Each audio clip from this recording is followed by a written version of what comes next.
এই সময়টাতে হুমায়ুন আহমেদের স্ত্রী শাওন তার বিরুদ্ধে এই গ্রেপ্তারি পরোয়ানা জারি হয়েছে। মানুষ খুব জানতে চাচ্ছে কেন এই কাজ হলো, বাংলাদেশে কি কিয়ামত হয়ে গেল, এটা কি হতে পারে?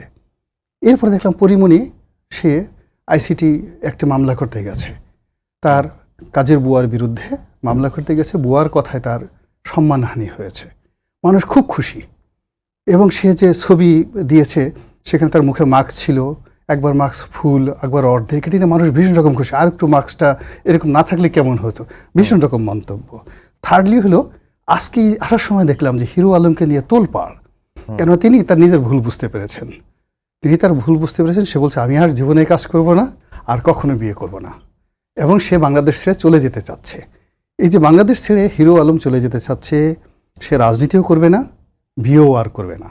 তো এগুলি নিয়ে মানুষের যে উৎসাহ এবং উদ্দীপনা, মাস পিপল, জেনারেল পিপল, এবং সেখানে আমার মতো একজন মানুষও তা এই দৃষ্টি থেকে এড়াতে পারছে না। যেহেতু আমার লজ্জা শরম, যেহেতু রাজনীতি করি, লজ্জা শরম একটু কম, এই জন্য কথাগুলো আমি অনকপটে বললাম। তুষার ভাই হয়তো আরও সুন্দর করে বলবেন আর কি। তো এই হলো অবস্থা। পরিমণি নিয়ে একটা কথা বলতেই হবে, সেটা হচ্ছে যে পরিমণি হচ্ছেন কি জানেন, এটা হচ্ছে ডাইভার্সন। মানুষ যখন অনেক হতাশ হয়ে যায় না, তখন মানুষ এটা দেখে। আমরা ছোটবেলায় থ্রি স্টুজেস দেখতাম, যে তিনটা আসে মাথার মধ্যে হাতুড়িতে বাড়ি দেয়, হ্যাঁ হ্যাঁ হাসি। পরিমণি একটা চমৎকার ডাইভার্সন, আমাদেরকে এগুলো ভুলিয়ে দিয়ে সে এখন তার বুয়া যে তার মানহানি করেছে এইটা সে এখন তুলে ধরেছে। তখন আমাদের মাথায় আসে যে তার বুয়া তার মানহানি করেছে, এই জন্য মামলা হতে পারে, কিন্তু সে যে একটা বোট ক্লাব নামে একটা নৌকা ক্লাবের মধ্যে ঢুকে পড়ে যে সে একটা অদ্ভুত কাণ্ড কারখানা করেছিল, তাতে কিন্তু কারো মানহানি হয় নাই। আর হিরো আলম সবকিছু ছেড়ে দেবে বলেছে, আমি আপনাকে এখানে ভবিষ্যৎবাণী করি, ও কিছু ছাড়বে না। এটা হচ্ছে নতুন টিআরপি আনার কায়দা।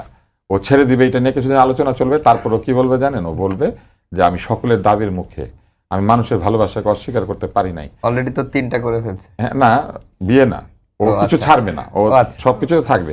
আর বিয়েটা সে করবে না, বিয়েটা সে কিছুদিন না করে আপনি দেখবেন কিছুদিন পর পর প্রেমের গল্প আসছে, এটা নিয়ে জনগণ ব্যস্ত হচ্ছে। আর ওই যে লাইক ক্লিক হচ্ছে, মানে তাদের ডিভোর্স নিয়ে যত আলোচনা হচ্ছে, আলোচনার মধ্যে আবার ভিডিওগুলোও ছাড়ছে। হ্যাঁ, মানে এগুলো সবই হচ্ছে লাইক এবং ক্লিকের ব্যবসা। এবং এখান থেকে এলিটরাও বাদ নাই। আপনি দেখবেন যে এখন যারাই ইন্টারনেটে আছে তারা তাদের বিয়েকে একটা অনুষ্ঠানে পরিণত করছে এবং সেটা ইন্টারনেটে ছেড়ে দিচ্ছে। আমি খুব ভয় আছি কবে সন্তান জন্মদানকে তারা ছেড়ে দেয় ইন্টারনেটে।